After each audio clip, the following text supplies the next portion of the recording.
कि जो गाड़ियाँ बाज़ार में हो मेरे हिसाब से उतना सूटेबल नहीं थी। जो भी गाड़ी है वो या तो डीजल से चलती है पेट्रोल से, तो मेरा खर्चा है, मुझे 100 किलोमीटर चलना होता है, तो 100 किलोमीटर चलने में कम से कम 500 रुपये का पेट्रोल, और पेट्रोल के अलावा भी सर्विसिंग।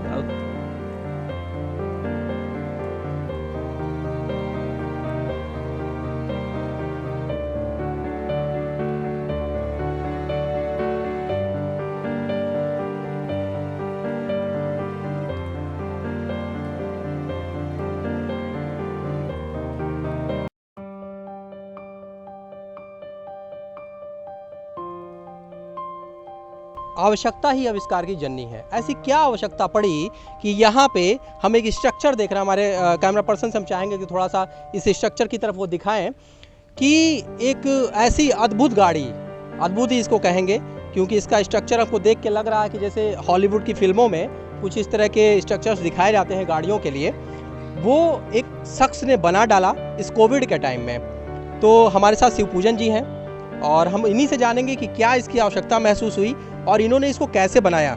सर, बहुत स्वागत है हमारे चैनल पे आपका। बहुत बहुत धन्यवाद। क्या आवश्यकता आपको थी? बाजार में तमाम गाड़ियां मिल रही हैं, आप देख ही रहे हैं कि यहाँ भी तमाम गाड़ियां खड़ी हैं, तो आपको क्या ऐसा महसूस हुआ कि नहीं, हमको अपनी खुद की गाड़ी बनानी है? खुद की गाड़ी इसलिए बनाए हैं कि जो गाड़ियाँ बाज़ार में हो मेरे हिसाब से उतना सूटेबल नहीं थी। जो भी गाड़ी है वो या तो डीजल से चलती है पेट्रोल से, तो मेरा खर्चा है, मुझे 100 किलोमीटर चलना होता है, तो 100 किलोमीटर चलने में कम से कम 500 रुपये का पेट्रोल, और पेट्रोल के अलावा भी सर्विसिंग तमाम खर्चा। और ये मैंने बनाई है बैटरी, तो एक चार्जिंग पर 80 किलोमीटर जाती है, खर्चा इसमें जीरो है, ना इसमें सर्विसिंग है, ना पेट्रोल है, ना डीजल है, कुछ नहीं है। अच्छा, एक चीज़ हमको समझाइए, अगर हम बात करें सिक्योरिटी कंसर्न की, तो जैसे अभी ये आपका आइटम जो आपने तैयार किया है, आपने इसको बहुत मेहनत से बनाया होगा, एक सपना रहा होगा जिसको आपने पूरा किया, तो जब पेटेंट इसका नहीं है, सिक्योरिटी कंसर्न का मसला आता है कि मान लीजिए खुदा ना करे, ईश्वर ना करे, कुछ ऐसी दुर्घटना घटती है, तो कैसे जवाबदेही आपकी तय होगी कि आप किसी को ठोक कर भाग चले तो आपका नंबर नहीं इसमें मिलेगा लोगों को, और कुछ भी मतलब आइडेंटिफिकेशन हम नहीं पाएंगे आपकी। तब इसको आप कैसे देखते हैं कि ये चीज़ सही है कि गलत है आपके हिसाब से? अब ये जो बैटरी ऑपरेटेड है, अब बैटरी में जहाँ तक देखिए स्कूटी है या ई रिक्शा है, अभी तक बैटरी की कोई इतनी सिक्योरिटी जांच हुई नहीं है आरटीओ के द्वारा। हाँ, आरटीओ के द्वारा भी तक, अगर इंजन से होता तो इसका होता, और स्पीड इसकी है जो लिमिट के अंदर 40 स्पीड है, और इसमें 40 के ऊपर आप इसको नहीं चला सकते। हाँ, इसमें सिक्योरिटी के लिए है, अगले में दोनों डिस्क ब्रेक है, जहाँ मारेंगे ब्रेक वहीं रुकेगा। इसमें ब्रेक में तो एकदम नंबर 1 गाड़ी है, और बैटरी से इसलिए थोड़ी सिक्योरिटी के लिए थोड़ी छूट है। हाँ, यही है। कितनी मुश्किलें आई इसको बनाने में? मुश्किल तो मेरे लिए कुछ नहीं आया, हम सोचे और बना दिए। अच्छा, ये जो इक्विपमेंट्स इसमें लगे हुए हैं, ये फर्स्ट हैंड है या सेकेंड हैंड है? इसमें जो पार्ट लगा हुआ है इसमें कुछ नया भी हो पुराना भी, जैसे पहिया, तो ये जो तीनों पहिया है, ये टायर तो नया डलवाए हैं इसके, लेकिन हब और ये जो रिम है ये सब कबाड़ से लिए हैं। ये स्टीयरिंग भी कबाड़ से है, लेकिन वो मीटर और ये बैटरी, मोटर, कंट्रोलर, ये सब नया पार्ट आया है। ये पाइप जो है, इसको नई पाइप खरीद कर इसको मोड़े। अभी हम लोग जहाँ पे खड़े हैं, टाटा मोटर्स का हम लोगो देख पा रहे होंगे, तो यहाँ पे आपको सम्मानित करने के लिए बुलाया गया, सीडीओ सर भी अभी हमारे साथ थे।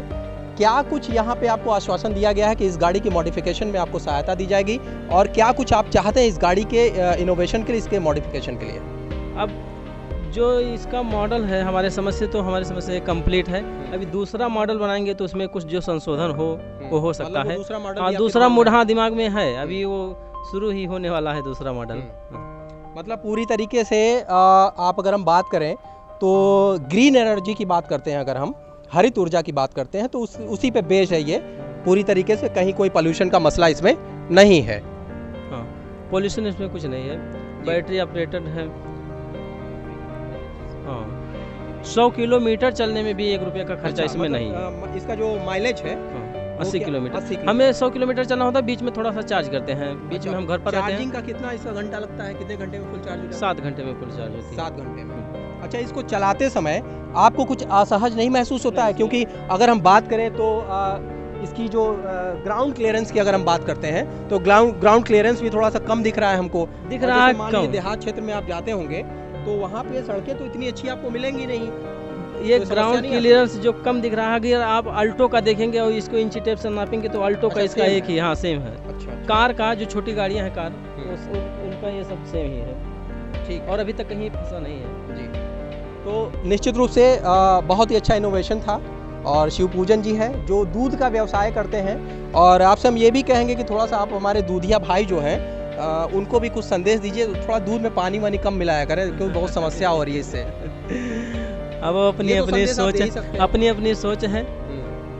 क्योंकि दूध तो देखिए बच्चे भी पीते हैं, बुजुर्ग भी पी रहे हैं, और सबसे मजे की बात आयुर्वेद की जब हम दवाएं इस्तेमाल करते हैं तो डॉक्टर कहता है इसको दूध के साथ लेना है।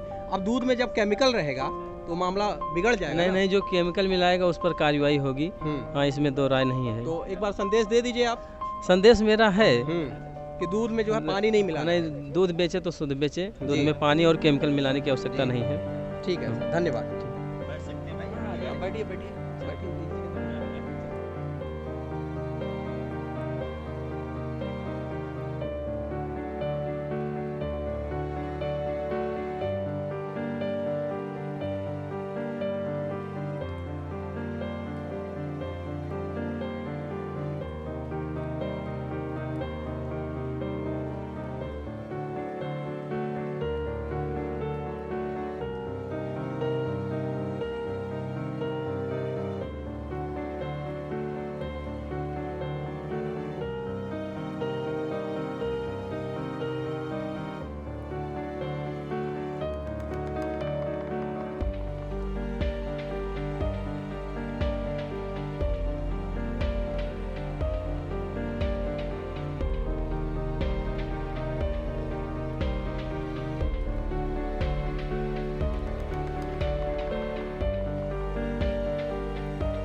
तो यहाँ पे शिवपूजन जी के साथ यहाँ पे आशीष जी हैं जो यहाँ पे डायरेक्टर हैं एसपी ऑटोमोबाइल्स के। सर, इस कड़ी में जो उन्होंने यहाँ पे इनोवेशन किया है, जो खोज की है, आप इनको किस तरह से सहायता प्रदान करना चाहेंगे? ये एसपी ग्रुप जो हमारा फर्म है ये हमेशा मोबिलिटी में ही रहा है। हम ट्रैक्टर का काम हम लोगों ने किया है, मोटरसाइकिल का काम किया है, अभी हम लोग कमर्शियल वाहनों में भी आ गए हैं। तो हम लोगों ने हमेशा मोबिलिटी को प्रमोट किया है जी। और आपका जो वाहन है वो इस तरफ एक बहुत ही बेमिसाल कदम है। और बस्ती ज़िले का है तो अपना लोकल प्रोडक्ट है ऐसा जो कि एक नेशनल लेवल पे अपनी इमेज बना रहा है। हम लोग as a company, as a local support यही दे सकते हैं कि आपको कुछ भी R&D में सपोर्ट चाहिए, आपको मेटलर्जिकल सपोर्ट चाहिए, यहाँ तक कि लोहे से लेके फैब्रिकेशन में जो भी सपोर्ट चाहिए इस प्रोडक्ट को डेवलप करने में, वो हम लोग देने के लिए तैयार हैं और आपकी सहायता करेंगे। जहाँ पे भी आपको लगे कि हाँ हमारे मदद की ज़रूरत है, हमारे फर्म की ज़रूरत है, वहाँ पे हम लोग आपके प्रोडक्ट में अपनी जानकारी से लेके अपने इनपुट और जिस भी तरह का आपको ज़रूरत पड़ेगी वो हम देने के लिए तैयार हैं। कम संसाधन में एक बेहतरीन रिजल्ट शिवपूजन जी ने दिया है, तो शिवपूजन जी के लिए आप क्या कहना चाहेंगे? शिवपूजन जी हमारे लिए एक मिसाल बन के उभरे हैं और अपने मार्केट में और अपने एरिया में कम लागत में ऐसी गाड़ी को तैयार कर लेना, वो भी इसलिए कि आपके पेट्रोल और डीजल के दाम जिस तरह बढ़ रहे हैं उससे आपकी आमदनी हो, आपकी बचत हो। तो ये एक काफ़ी सराहनीय कदम है भैया का, जिसमें लोगों को सीख मिलेगी कि ज़रूरत पड़ने पे कुछ ना कुछ ऐसा किया जा सकता है जिससे अपने ही जेब बढ़े। ठीक है सर, थैंक यू।